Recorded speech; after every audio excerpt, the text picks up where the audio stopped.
Body time for sports. I think a blown engine the day before qualifying is a minor problem for any kart team. That's what the Gallus Craco crew dealt with today. Little Al had to flinch when the engine went in his primary car, the one that turned the 228 last The motor week. blew up on us. That was our qualifier motor, and we had too many miles on it. And basically, because with the week running and all that, we just too many miles on it. That hurts. The good one's gone. Cheer up, Little Al. It could have been much worse. Why Bernard Jourdain wasn't happy with wiping out one car today. You just saw him manage to total 2 today. Sure, America's most recent hope for a Triple Crown is raring to go. Unbridled has bounced back well from the win in the Kentucky Derby. He's a 7-5 favorite to win tomorrow's Preakness. I know my horse will run his race. That's all I know, and that's what I want. That's all I ask of my horses. If they'll run their races, the rest will take care of itself. You'll win a few, you'll lose a few. Over the last 12 years, only 4 horses have won the Preakness after taking the Derby. Let's talk baseball. After dropping 2 in a row, the Dukes have now won 2 consecutive.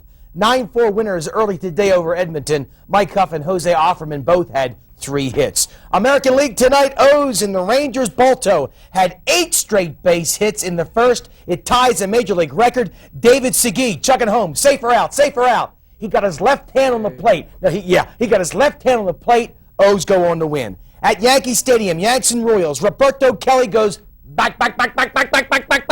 He won't get it either. Give Mike McFarlane 2 of his 4 RBIs. KC won. In Chicago, Tigers beat the White Sox 8-2. Forget the game. I like the fans. What some fans won't do for a stinking foul ball. And they used to be neighbors. Here's your other scores. Kansas City and Baltimore won. Minnesota and Cleveland were winners. California by 2. Milwaukee in the shutout. In the National, 1 run for the Reds does it. Pittsburgh beat the Braves. Chicago shuts out the Stros. In the 7th, Padres are up. In the 5th, Dodgers have an advantage. In the 6th, a stalemate in San Francisco. We managed to uncover a bit more on the upstart National Spring Football League today. It's been the planning stages the past 2.5 years. The league's executive director today told me they've already lined up 4 major market cities. Organizers say it will survive, unlike the old USFL, because its March to July schedule won't compete with the NFL. Now, a professional sports agent named Michael Meisler is putting together a group to finance an Albuquerque team. They just started talking this morning to UNM about using University Stadium. For 8 to 12 dates in the spring, but they couldn't even tell me which months this was going to be. There's a lot of planning that needs to be done yet. We find out sometime around June 1 if the Lobos Stadium can expect a new tenant. He shoots, he scores. We're talking about the Stanley Cup tonight. Oilers and Bruins. Watch, I love this. Penalty shot. Peter Klima, he fakes out the goalie, but he whiffs at the puck. Yori Curry tonight, 3 scores. He's the all-time playoff scorer now with 92. Oilers lead the series 2-0. Rest easy, America. Our record is still intact. What record? Our leaping frogs are still the very best. The record is 21 feet plus. That's 3 leaps added up. Some guy from Seattle brought in these African toads trying to knock off America's record. No way. For jumping skills, I think they're overrated until we see one go the distance. No, they don't jump so far. Are you disappointed? A little bit, but I didn't think they would jump. The African Goliaths are 6 times the size of USA's best. And they couldn't knock us off. They're going to try tomorrow. Alan Sir Jr. got a secondary engine put in his primary car today, and it still was the fastest at Indy. So don't worry about it. We haven't. Okay. Thanks. Thanks, Paul. Stuart Dyson has been touring Route 66 all week long. Tonight, we hit...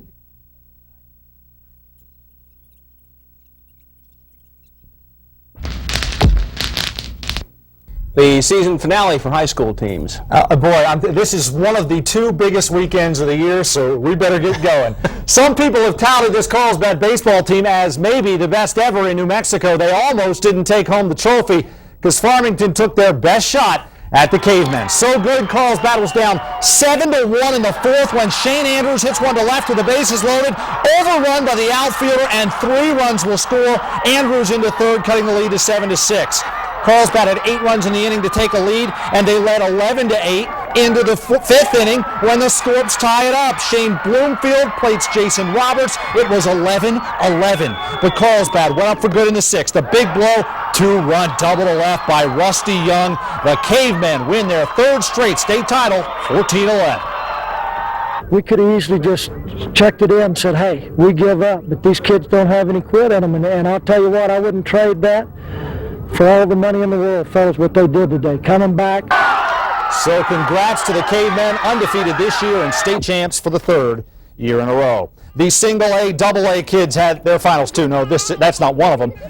The kids on the field playing. Chris Van Winkle of Magdalena, base hit left field. Here comes Brandon Mansell with the game-winning run.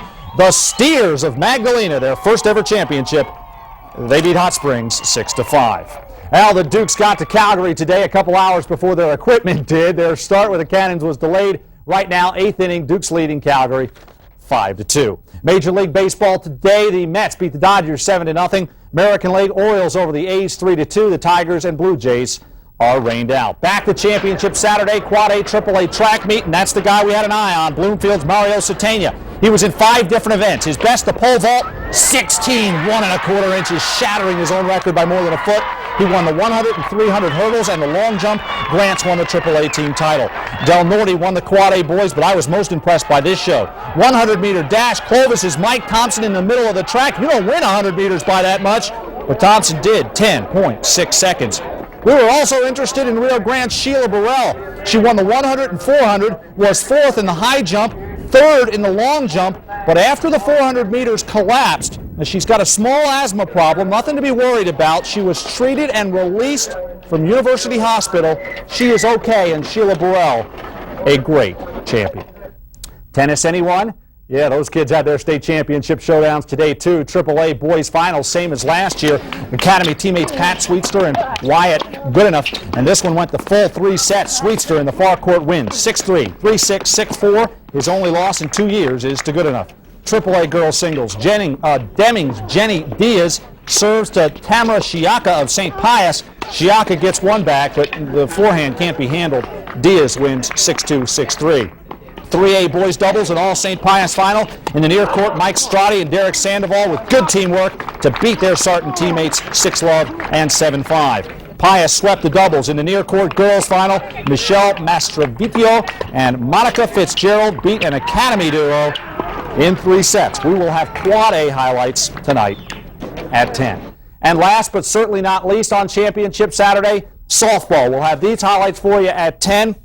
Loving beat Hatch 19-2 to win the AA final. It was Cobre over Bloomfield in AAA by a final of 8-1. That is Cobre's 10th championship. And still to come, La Cueva plays top-ranked Carlsbad in the Quad A final. That game started at 6 o'clock. It was also Championship Saturday at Lobo Field, the High Country Championship, Creighton and the Lobos, and this is the Lobos in the 7th inning, trailing 2-1. Tracy Von Cannon and Chris DeFant score, putting the Lobos ahead 3-2 in the top of the 7th. But in the bottom of the 7th, Creighton 1 out away. The Lobos were from winning, but Christie State singles home a run, and that tied the game at 3. A home run in the 9th, and Creighton beats UNM 2 times today, wins the High Country 4-3 in the automatic NCAA bid. You might have heard that sound out of the Southwest this afternoon. Phoenix fans chanting, "Beat LA, beat LA." They did. The Suns back home tied at 1 game with the Lakers, and Pat Riley was worried, and why not? Because the Lakers getting smothered by the Suns defense. Magic Johnson, Eddie Johnson all over them. Air ball. Phoenix up 2 at halftime. The Suns burned LA in the second half. Tom Chambers goes by Magic and goes by James Worthy and reverse slam in your face. Chambers with 34. Suns win by 14. They lead the series 2-1. Game 4 tomorrow in Phoenix. And every time we count out the Knicks, those rascals bounce back. The Knicks needing a win very, very badly against the Pistons. On the run, and Gerald Wilkins misses very, very badly. Isaiah to Joe Dumars. He squeezes the trigger. Misses everything. These are playoff teams? I know one guy that didn't miss much, Pat Ewing. When this guy wants to score, he scores. And today, he scored 45 points. Knicks back within 2-1 win, 111-103. And one other game today, the Spurs beat the Blazers. That series is tied at 2 games each. Yesterday, Al Unser Jr. ran 228 miles an hour at Indy. Today, he ran 0. Qualifying was rained out today. He sat in his trailer all day. They will try again tomorrow to qualify for the pole. And keep in mind that 228, an all-time record in practice, which is not an official thing, but at least little Al knows that he's got a car that can win the greatest spectacle in racing. What, rain in Indianapolis this time of year? Come on. Oh, no. Can't It believe never rains in sunny southern. No, that Central. was the wrong song. You might as well go for it. Sorry. They had to spread out these high school finals, at least for the benefit of sports for us fans. guys. Just to give us a breather. I'm going back to the respirator in the sports office right now. All right, thanks a lot, Scott. Years of work pay off for UNM students' graduation day. Good. Sure. Thanks, Lexi. Sure. Paul Davis is out of the studio tonight. You know, as he fled, he could be heard mumbling something about the big boys being in town. Polly, what's up? Maury, Tom, some of the big boys taking some big spills today at the Watermelon Classic. It's Criterium Day. Next in sports, we'll show you one of the exciting finishes.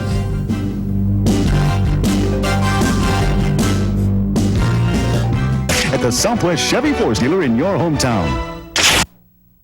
It is a glorious weekend for competitive cycling here in Albuquerque. The Channel 4 sponsored Watermelon Classic, Criteriums today, road race tomorrow, mountain race on Sunday, a Citizens Casual Tour on Sunday as well. Actually, 8 Criterium races today here on the 1.2-mile course set up in the valley just off Montano Road, right across from the Beach Water Park.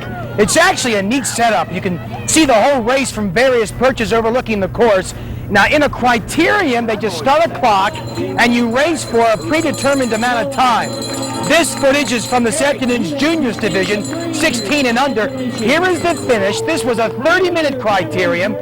Marion Miller from Garland, Texas, a not-so-tough couple of bike length win over Dave Glass from Los Alamos. Glass took 5th in the heel-up last week. Marion, you took 1st place. Tell me about the course. How tough? It's a little bit squirrely on a couple corners, a little bit tight. Dave, I thought you were going to catch him. What happened? I saw him recovered from tore the heel last week.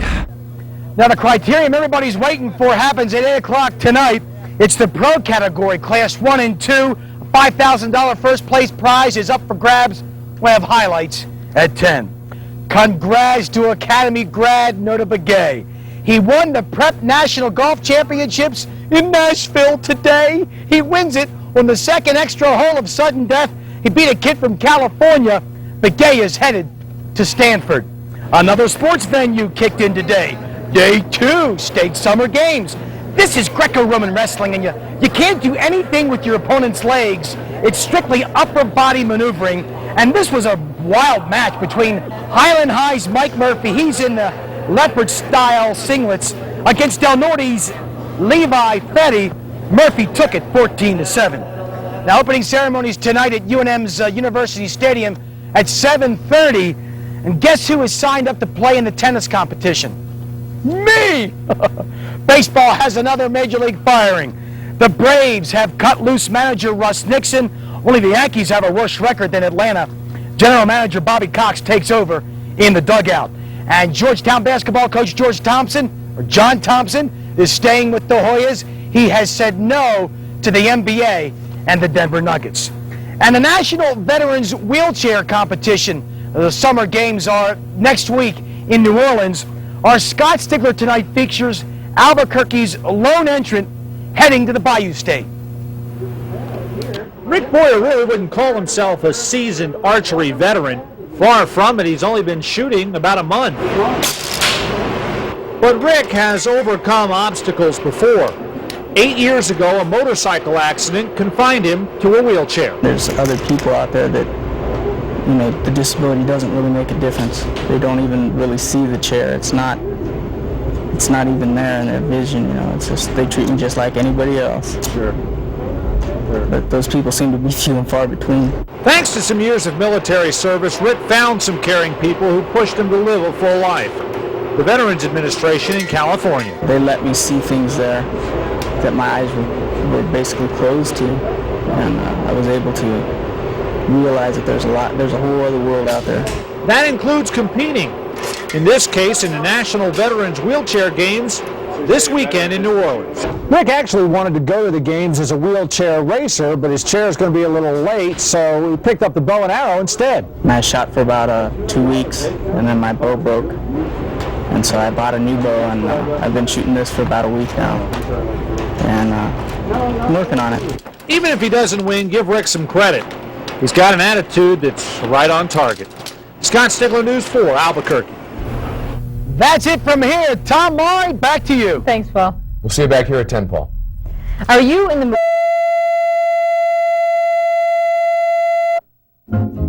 When this whole world starts getting me down. I doubt the guy or gal who wrote that song was ever thinking it'd be used for a story about a New Mexico basketball team making the NCAA tourney field, but up on the roof is where the Lobos got the earth-shattering news. The Cowboys will meet the Lobos of New Mexico in with a 20-9 mark out of the WAC.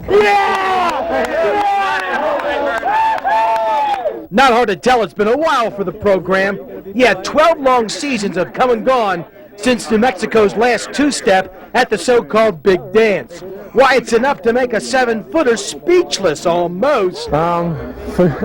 You know, I haven't had this feeling before. That's why I came back this year to try and accomplish. A little bit surprised. I was, protecting myself all day, telling everybody we're not going to go, just so I'd feel better probably when we didn't get to go. Head coach Dave Bliss got the word in his upstairs bedroom, nearly gave the missus a heart attack. And I saw New Mexico, and I looked immediately to see if it said state afterwards, like everybody else in our community. And when it didn't, I yelled down to her, I said, "We're in," and I think I scared her. Oklahoma State is Thursday's first-round foe at College Park, Maryland, a team UNM did during last year's NIT. But the X's and the O's of the rematch can wait. Heck, just getting in almost as neat as childbirth. There's no doubt that it pales in comparison to the birth of our children, but nevertheless, it's a close fourth behind the three. There is a downside to this Lobo NCAA news. We've seen our last home game this season here in the pit. Anybody out there complaining? I didn't think so. Paul Davis, News 4, Albuquerque.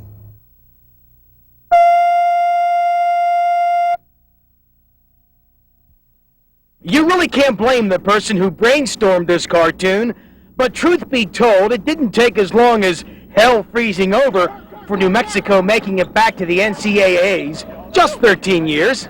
Somebody pinched me. Nah, it's not a dream. Lobos for real prepping today here at University of Maryland. Tomorrow they'll have 14,000 Cole Fieldhouse fans screaming in their ears. The floor is all right, but the rims are so tight.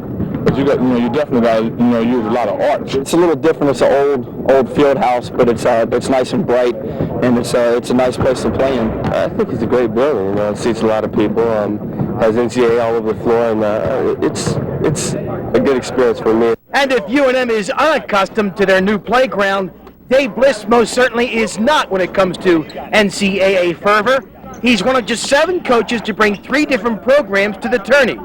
You know, he's never lost an opening round game. Well, for whatever reason, we've had some success in opening round games. I think the big thing about it is that we've had some fairly good teams, and I feel our team is capable of playing well against Oklahoma State, and I certainly hope they do. The numbers aren't nearly as encouraging with regards to Bliss versus Oklahoma State head coach Eddie Sutton.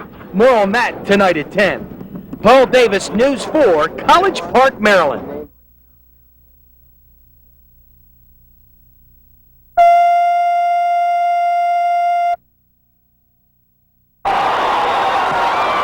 A year ago, under the NIT banner, a good game in Albuquerque, 90-88 Lobos. Most of the players are back from that 2-point nail-biter. There is one big lineup change for the Cowboys. Head coach Eddie Sutton. Banished from Kentucky, he repped Nike shoes during a 1-year sabbatical. Now back with his alma mater, he's the only coach in history to take 4 different schools to the Big Dance. What it allowed me to do was to probably get everything in perspective and better able to relax a little bit and know that basketball is not a life and death affair as I once thought it was. His 14th ranked Cowboys shared the Big 8 regular season title with Kansas. They have a 7-foot center who checks in at like 270, Johnny Pittman.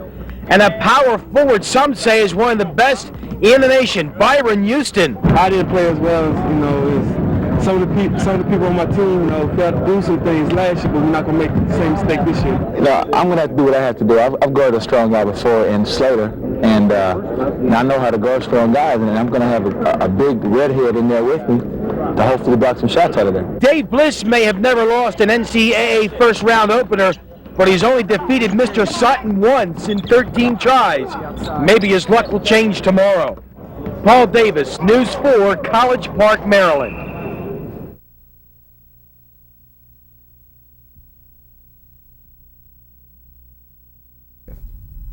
Nashville, Tennessee will forever hold a special